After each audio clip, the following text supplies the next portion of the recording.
La Constitución Española de 1978, estructura y contenido. Derechos y deberes fundamentales. El Tribunal Constitucional y el Defensor del Pueblo. El Poder Judicial. 1. La Constitución Española, estructura y contenido. Tras el cambio de régimen político ocurrido en 1975, se hace necesaria la creación de una ley suprema y legítima que establezca los principios y valores que han de servir de base al nuevo Estado democrático. Con la aprobación de la Constitución Española por las Cortes de 1978, se cumplen los objetivos anteriormente mencionados. La Constitución Española de 1978 fue aprobada por los plenos del Congreso y del Senado el día 31 de octubre de 1978, por abrumadora mayoría. Fue ratificada mediante referéndum por el pueblo español el 6 de diciembre de 1978. El 27 de diciembre de 1978, en una sesión conjunta de ambas cámaras, fue sancionada y promulgada por el Rey. El 29 de diciembre de 1978 se publicó en el BOE y entró en vigor. Primera Reforma Constitucional, 1992. La primera reforma constitucional consistió en añadir, en el artículo 13.2, la expresión y pasivo referida al ejercicio del derecho de sufragio de los extranjeros en elecciones municipales. El 7 de febrero de 1992 se firmó en Maastricht el Tratado de la Unión Europea por el que, entre otros, se modificaba el Tratado Constitutivo de la Comunidad Económica Europea. El artículo 8b de este, prescribiría, tras la aprobación del Tratado de Maastricht, que todo ciudadano de la Unión Europea que resida en un Estado miembro del que no sea nacional tendrá derecho a ser elector y elegible en las elecciones municipales del Estado miembro en el que resida. El 27 de agosto de 1992, el Rey sancionó una reforma de la Constitución, dando una nueva redacción al apartado 2 del artículo 13, referente al derecho de sufragio de los extranjeros en las elecciones municipales que, a partir de la misma, ha pasado a ser activo y pasivo. Segunda Reforma Constitucional, 2011. La segunda reforma constitucional consistió en sustituir íntegramente el artículo 135. A decir de los firmantes de la iniciativa en su exposición de motivos, en el contexto de una profunda y prolongada crisis económica se hacen cada vez más evidentes las repercusiones de la globalización económica y financiera. La estabilidad presupuestaria adquiere un valor estructural y condicionante de la capacidad de actuación del Estado. Por otra parte, el Pacto de Estabilidad y Crecimiento de la zona euro tiene como finalidad prevenir la aparición de déficits presupuestarios excesivos, dando así confianza en la estabilidad económica de dicha zona. La reforma del artículo 135 de la Constitución persigue garantizar el principio de estabilidad presupuestaria vinculando a todas las administraciones públicas, reforzar el compromiso de España con la Unión Europea y garantizar la sostenibilidad económica y social.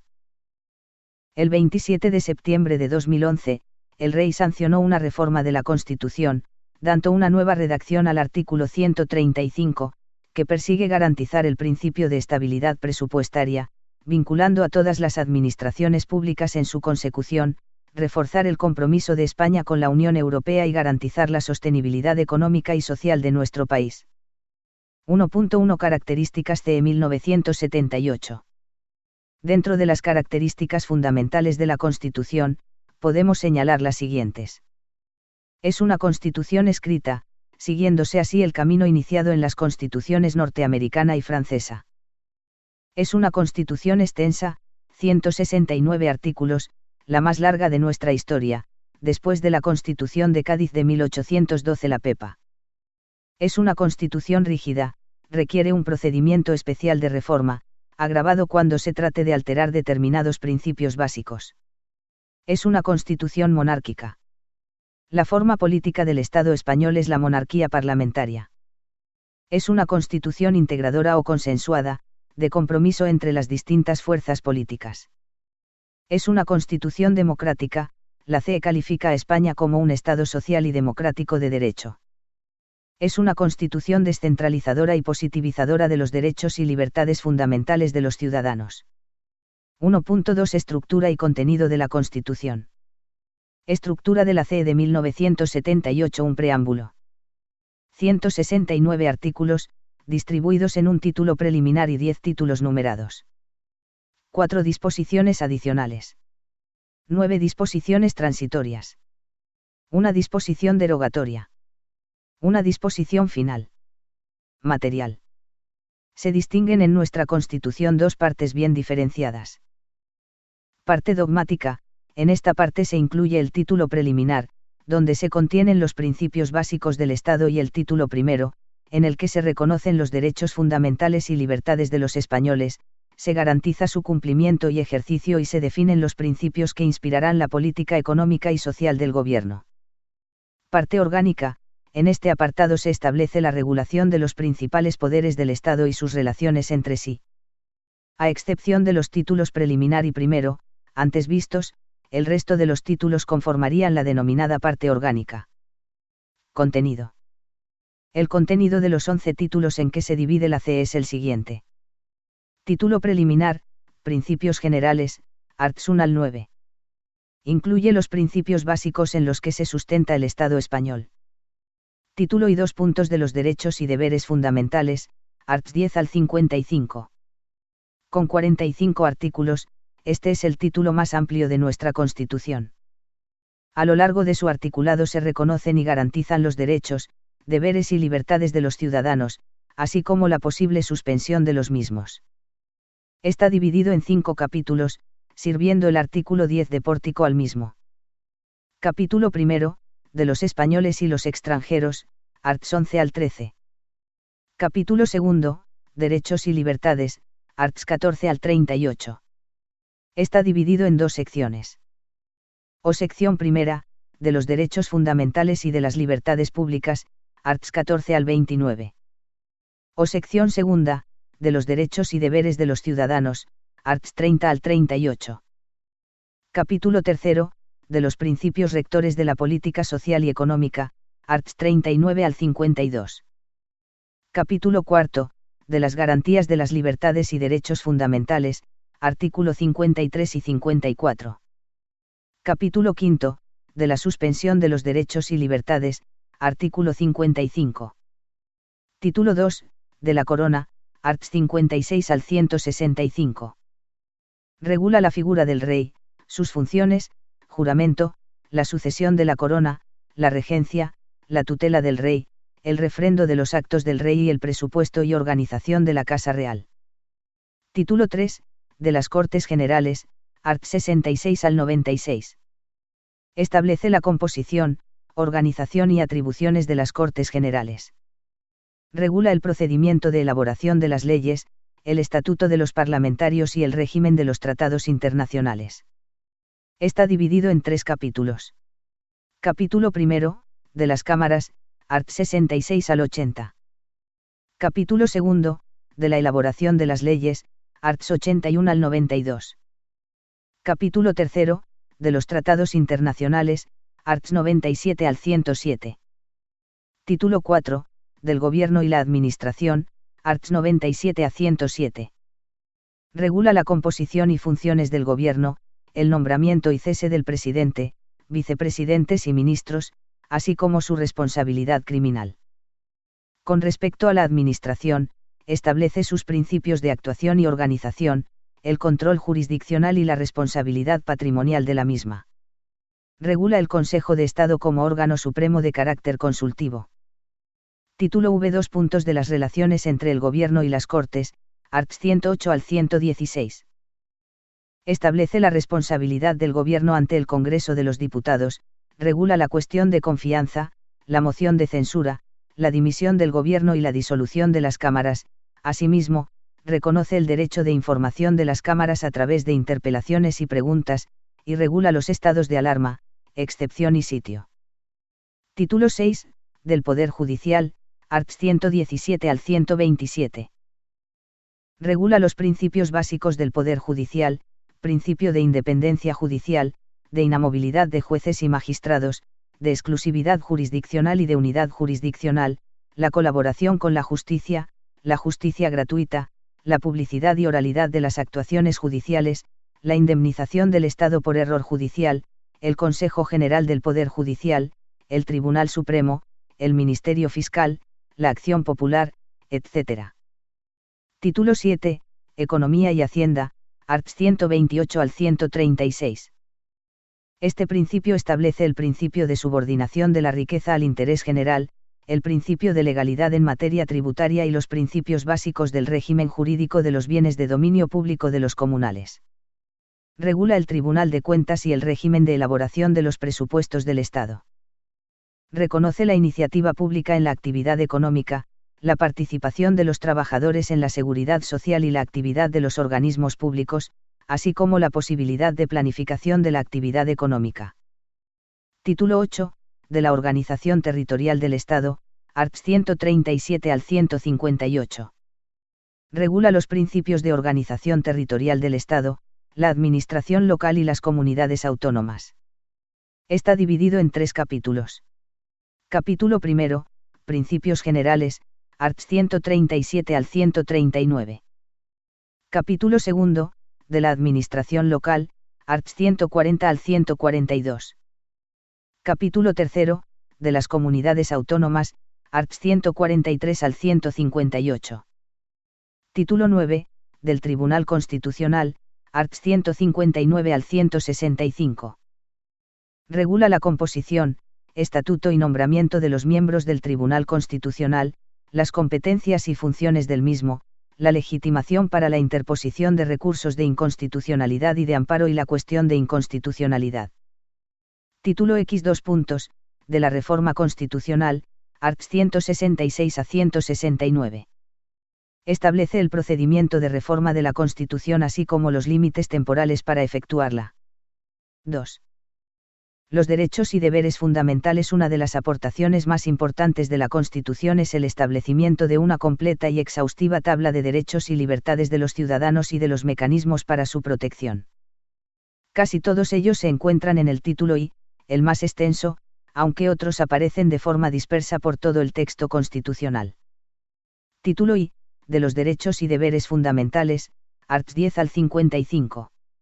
Capítulo 1, de los españoles y de los extranjeros, artículo 11, 13. Capítulo 2, derechos y libertades, artículo 14 a 38. O sección primera, de los derechos fundamentales y de las libertades públicas, artículo 14, 29. O sección segunda, de los derechos y deberes de los ciudadanos, artículo 30, 38. Capítulo 3, de los principios rectores de la política social y económica, artículo 39 a 52. Capítulo 4, de las garantías de las libertades y derechos fundamentales, artículo 53, 54. Capítulo 5, de la suspensión de los derechos y libertades, artículo 55. En la estructura del título I, de los derechos y deberes fundamentales, arts 10 al 55, se pueden distinguir grandes grupos de derechos y libertades, tal y como los clasifica la Constitución. 1. Derechos fundamentales y libertades públicas. Encabezando el capítulo 2, está el artículo 14 que dispone que todos los españoles son iguales ante la ley, sin que pueda prevalecer discriminación alguna por razón de nacimiento, raza, sexo, religión, opinión o cualquier otra condición o circunstancia personal o social. Seguidamente se recogen los derechos fundamentales y libertades públicas en la sección primera del capítulo 2 del título 1 y son, sin duda, los más importantes. Podemos distinguir a derechos fundamentales, dentro de los cuales se distinguen los derechos de ámbito personal, los derechos de la esfera privada y los derechos de participación. Derechos de ámbito personal. El derecho a la vida, artículo 15. El derecho a la integridad física y moral, artículo 15. El derecho a la libertad ideológica y religiosa, artículo 16. El derecho a la libertad y seguridad, artículo 17. Derechos de la esfera privada. El derecho a la vida privada, a la intimidad personal y familiar y a la propia imagen, artículo 18.1. El derecho a la inviolabilidad del domicilio, artículo 18.2. El derecho al secreto de las comunicaciones, artículo 18.3. El denominado derecho a la libertad informática, artículo 18.4. El derecho a la libertad de circulación, artículo 19. Derechos de participación. El derecho a una comunicación pública y libre, artículo 20. El derecho de reunión, artículo 21. El derecho de asociación, artículo 22. El derecho de participación política, artículo 23. El derecho de jurisdicción, artículo 24. El derecho de petición, artículo 29. B. Libertades públicas. Son auténticos derechos subjetivos que la Constitución atribuye directamente al individuo. Comprende los siguientes. El derecho de sindicación, artículo 28.1. El derecho a la huelga, artículo 28.2. El derecho a la educación, artículo 27. Dos derechos y deberes de los ciudadanos. Se recogen en la sección segunda del capítulo 2 del título I, arts 30, 38. Algunos de ellos son a la vez. A derechos deberes, como el derecho y el deber de defender a España, artículo 30. B. Derechos libertades, como el derecho de propiedad privada y a la herencia, artículo 33. El derecho a la negociación colectiva, artículo 37.1. El derecho a la libertad de empresa, artículo 38. El derecho al trabajo, artículo 35. El derecho a contraer matrimonio, artículo 32. El derecho a la adopción de medidas de conflicto colectivo, artículo 37.2. El deber de contribuir a los gastos públicos, artículo 31. Tres principios rectores de la política social y económica. Se recogen todos ellos en el capítulo 3 del título I y constituyen la base del Estado social. Su objetivo último es lograr una mayor justicia social y se configuran como derechos sociales. Están dotados del menor nivel de protección y podemos diferenciar aquellos que protegen a determinados colectivos, familia, trabajadores, juventud, disminuidos, personas de la tercera edad, consumidores y usuarios. Aquellos que protegen distintos ámbitos, progreso económico y distribución de la renta, seguridad social, salud, cultura, medio ambiente, vivienda. 4. Las garantías de los derechos y libertades. A la máxima protección. Recaen los derechos fundamentales y libertades públicas reconocidas en el artículo 14, principio de igualdad, y en la sección primera del capítulo del título 1. Los medios de protección son: 1. Un procedimiento preferente, especial y sumario, igual muy rápido y expeditivo, ante la jurisdicción ordinaria, artículo 53.2. 2. El recurso de amparo ante el Tribunal Constitucional, que se aplica también al derecho a la objeción de conciencia, reconocido en el artículo 30. 3. El desarrollo de estos derechos solo puede hacerse por ley orgánica. 4. Vía Tribunal Europeo de los Derechos Humanos. B. Un nivel medio de protección.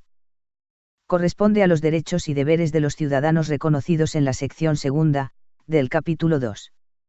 Los mecanismos de protección son: 1. Les corresponde la protección jurídica general que consagra el artículo 24.1. 2. Vinculan a todos los poderes públicos en sus actuaciones, que siempre habrán de respetarlos. 3. Solo puede regularse su ejercicio mediante ley ordinaria de las Cortes Generales que debe respetar su contenido esencial. Calle el mínimo nivel de protección. Corresponde a los principios rectores de la política social y económica del capítulo 3, título IC, cuyo reconocimiento no puede ser solicitado ante un tribunal, salvo que una ley lo establezca. Don otros medios de protección. 1. El defensor del pueblo. 2. El Ministerio Fiscal. 3. El control parlamentario de la acción del gobierno, artículo 66.2. 5. La suspensión de los derechos y libertades. Título 1, en su capítulo 5, artículo 55, regula dos supuestos de suspensión de estos derechos. 1. Estados de alarma, excepción y sitio. 2. Suspensión en supuesto de bandas armadas y elementos terroristas. 3. El Tribunal Constitucional y el Defensor del Pueblo. 3.1. El Tribunal Constitucional viene regulado en el título 9, arts 159 a 165, inclusive, y por su ley orgánica febrero de 1979, de 3 de octubre, LOTC, en adelante. El Tribunal Constitucional es el intérprete supremo de la Constitución, independiente de los demás órganos constitucionales y está sometido solo a la CE y a la presente LOTC. Es único en su orden y extiende su jurisdicción a todo el territorio nacional. Composición: se compone de 12 miembros nombrados por el Rey, de ellos 4 a propuesta del Congreso por mayoría de 3/5, de sus miembros. 4 a propuesta del Senado, con idéntica mayoría, 3/5. 2 a propuesta del Gobierno, y 2 a propuesta del Consejo General del Poder Judicial. Son designados por un periodo de 9 años y se renovarán por terceras partes cada 3. Deberán ser nombrados entre magistrados y fiscales, profesores de universidad, funcionarios públicos y abogados, todos ellos juristas de reconocida competencia con más de 15 años de ejercicio profesional. La condición de miembro del Tecnecio es incompatible con todo mandato representativo, con los cargos políticos o administrativos, con el desempeño de funciones directivas en un partido político o en un sindicato y con el empleo al servicio de los mismos, con el ejercicio de las carreras judicial y fiscal, y con cualquier actividad profesional o mercantil. En lo demás, los miembros de este tribunal tendrán las incompatibilidades propias de los miembros del Poder Judicial. Los miembros del Tribunal Constitucional serán independientes e inamovibles en el ejercicio de su mandato. Organización. El Tribunal Constitucional se organiza a través de las figuras del presidente, el Pleno, las salas y las secciones. El presidente ostenta la representación del mismo, será nombrado entre sus miembros por el Rey, a propuesta del mismo tribunal en pleno y por un periodo de 3 años, artículo 160c. Sus competencias están establecidas en el artículo 15 LOTC. El Pleno está integrado por todos los magistrados del tribunal. Lo preside el presidente del tribunal y, en su defecto, el vicepresidente y, a falta de ambos, el magistrado más antiguo en el cargo y, en caso de igual antigüedad, el de mayor edad, artículo 6 LOTC. Las salas son 2, compuestas cada una por 6 magistrados nombrados por el tribunal en pleno. Por regla general el presidente del tribunal lo es también de la sala primera y el vicepresidente presidirá la sala segunda. Las secciones están compuestas por el respectivo presidente o quien le sustituya y 2 magistrados. Funciones. El Tribunal Constitucional tiene jurisdicción en todo el territorio español y es competente para conocer 1. Del recurso y de la cuestión de inconstitucionalidad contra leyes y disposiciones normativas o actos con fuerza de ley. 2. Del recurso de amparo por violación de los derechos y libertades públicas relacionados en el artículo 53. 2. Comunidad Europea. 3. De los conflictos constitucionales de competencia entre el Estado y las CCAA o de los de estas entre sí. 4. De los conflictos entre los órganos constitucionales del Estado. 5. De los conflictos en defensa de la autonomía local. 6. Del control previo de constitucionalidad en los casos previstos en la Constitución, supuesto previsto sobre los tratados internacionales, art. 95c. 7. De las impugnaciones previstas en el número 2 grados del artículo 161 Comunidad Europea. Artículo 161 2 Comunidad Europea. El Gobierno podrá impugnar ante el Tribunal Constitucional las disposiciones y resoluciones adoptadas por los órganos de las comunidades autónomas.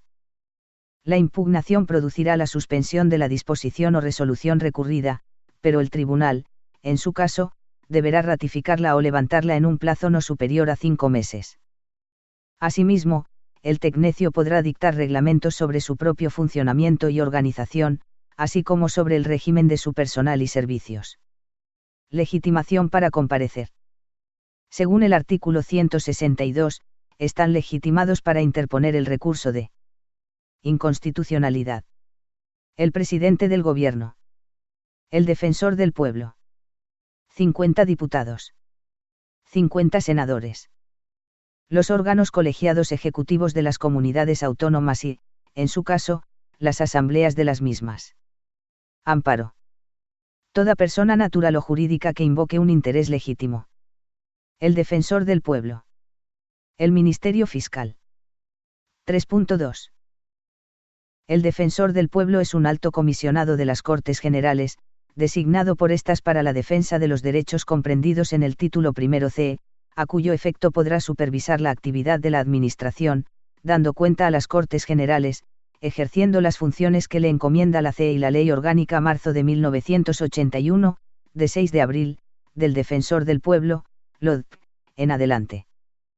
Será elegido por las Cortes Generales por un periodo de 5 años, correspondiendo la elección a los plenos de ambas cámaras, a propuesta de la Comisión Mixta Congreso-Senado para las relaciones con el Defensor del Pueblo. Podrá ser elegido cualquier español mayor de edad, que se encuentre en el pleno disfrute de sus derechos civiles y políticos, correspondiendo su acreditación como tal a los presidentes del Congreso y del Senado y publicándose el nombramiento en el BOE. Prerrogativas e incompatibilidades. No está sujeto a mandato imperativo alguno, sin que pueda recibir instrucciones de autoridad alguna, desempeñando sus funciones con autonomía y según su criterio.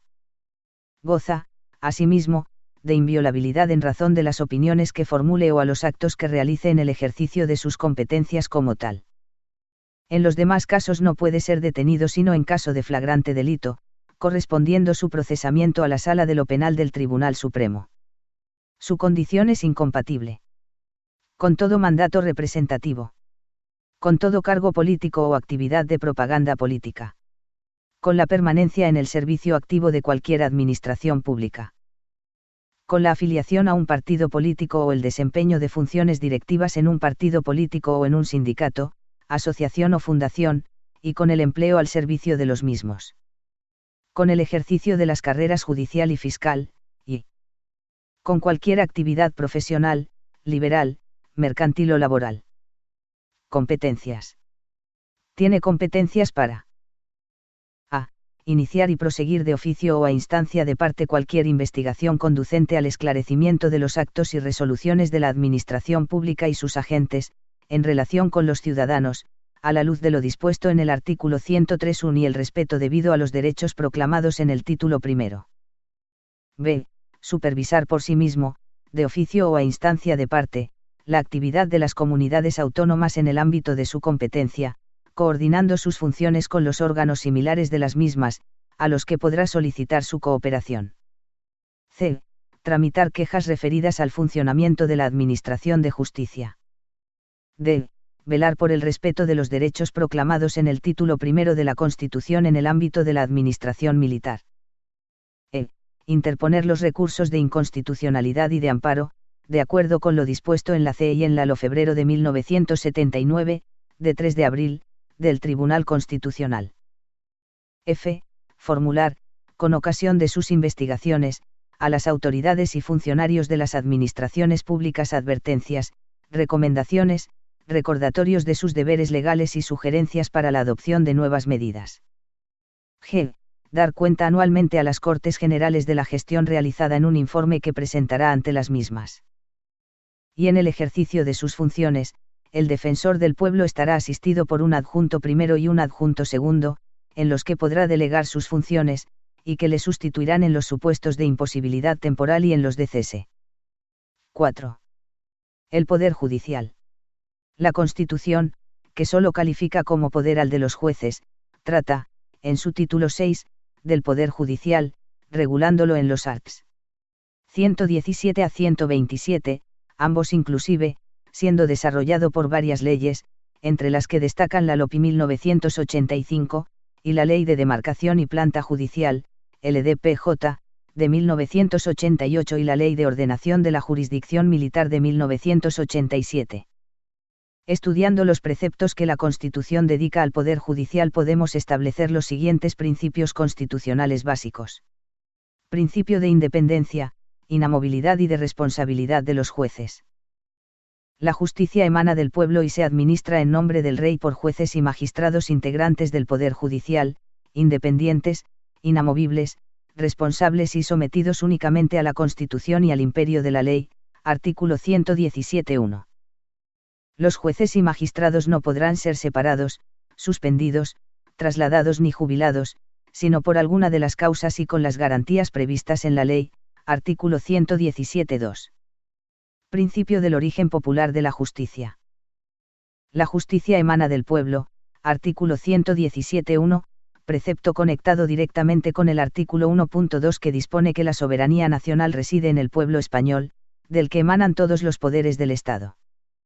Principio de monopolio jurisdiccional. El ejercicio de la potestad jurisdiccional en todo tipo de procesos, juzgando y haciendo ejecutar lo juzgado, corresponde exclusivamente a los juzgados y tribunales determinados por las leyes y en los tratados internacionales, según las normas de competencia y procedimiento que las mismas establezcan, artículo 117.3. Los tribunales de excepción quedan prohibidos, artículo 117.6. Excepciones a este principio son: la jurisdicción del Tribunal Constitucional, título 9. La jurisdicción del Tribunal de Cuentas, artículo 136. La jurisdicción militar, artículo 117.5. Principio de unidad jurisdiccional. Es la base de la organización y funcionamiento de los tribunales, artículo 117.5, y se manifiesta tanto en el ámbito territorial, artículo 149.1.5, y funcionarial, artículo 122.1. Principio de participación ciudadana en la administración de justicia. La acción popular a favor de los ciudadanos y su participación en la administración de justicia, se articula a través de la figura del jurado y de los tribunales consuetudinarios y tradicionales y en los demás casos previstos en la propia ley. Principios complementarios. La CE complementa este esquema de garantías e independencia que hemos expuesto con los siguientes principios. A. Principio de responsabilidad patrimonial, artículo 121. B. Principio de prohibición de afiliación a partidos políticos y sindicatos, artículo 127.1. C. Principio de incompatibilidad, artículo 127.2. 7. Principios procedimentales. Podemos citar: a. La publicidad de las actuaciones judiciales, artículo 121. b. La oralidad del procedimiento, artículo 122. c. La motivación de las sentencias, artículo 123. d. La gratuidad de la justicia. 4.1. El Consejo General del Poder Judicial, art. 122. La Ley Orgánica del Poder Judicial determinará la constitución, funcionamiento y gobierno de los juzgados y tribunales, así como el estatuto jurídico de los jueces y magistrados de carrera, que formarán un cuerpo único, y del personal al servicio de la Administración de Justicia. El Consejo General del Poder Judicial es el órgano de gobierno del mismo.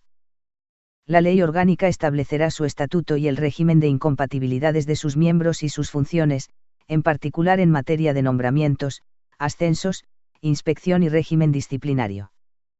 Consejo General del Poder Judicial estará integrado por el presidente del Tribunal Supremo, que lo presidirá, y por 20 miembros nombrados por el Rey por un periodo de 5 años.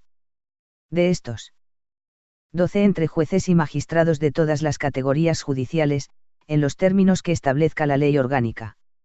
4 a propuesta del Congreso de los Diputados y 4 a propuesta del Senado, elegidos en ambos casos por mayoría de 3/5 de sus miembros, entre abogados y otros juristas, todos ellos de reconocida competencia y con más de 15 años de ejercicio en su profesión. 4.2. El Tribunal Supremo, artículo 123. El Tribunal Supremo, con jurisdicción en toda España, es el órgano jurisdiccional superior en todos los órdenes, salvo lo dispuesto en materia de garantías constitucionales. El presidente del Tribunal Supremo será nombrado por el Rey, a propuesta del Consejo General del Poder Judicial, en la forma que determine la ley. 4.3.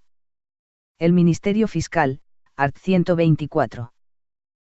El Ministerio Fiscal, sin perjuicio de las funciones encomendadas a otros órganos, tiene por misión promover la acción de la justicia en defensa de la legalidad, de los derechos de los ciudadanos y del interés público tutelado por la ley, de oficio o a petición de los interesados, así como velar por la independencia de los tribunales y procurar ante estos la satisfacción del interés social. El Ministerio Fiscal ejerce sus funciones por medio de órganos propios conforme a los principios de unidad de actuación y dependencia jerárquica y con sujeción, en todo caso, a los de legalidad e imparcialidad. La ley regulará el estatuto orgánico del Ministerio Fiscal. El Fiscal General del Estado será nombrado por el Rey, a propuesta del Gobierno, oído el Consejo General del Poder Judicial.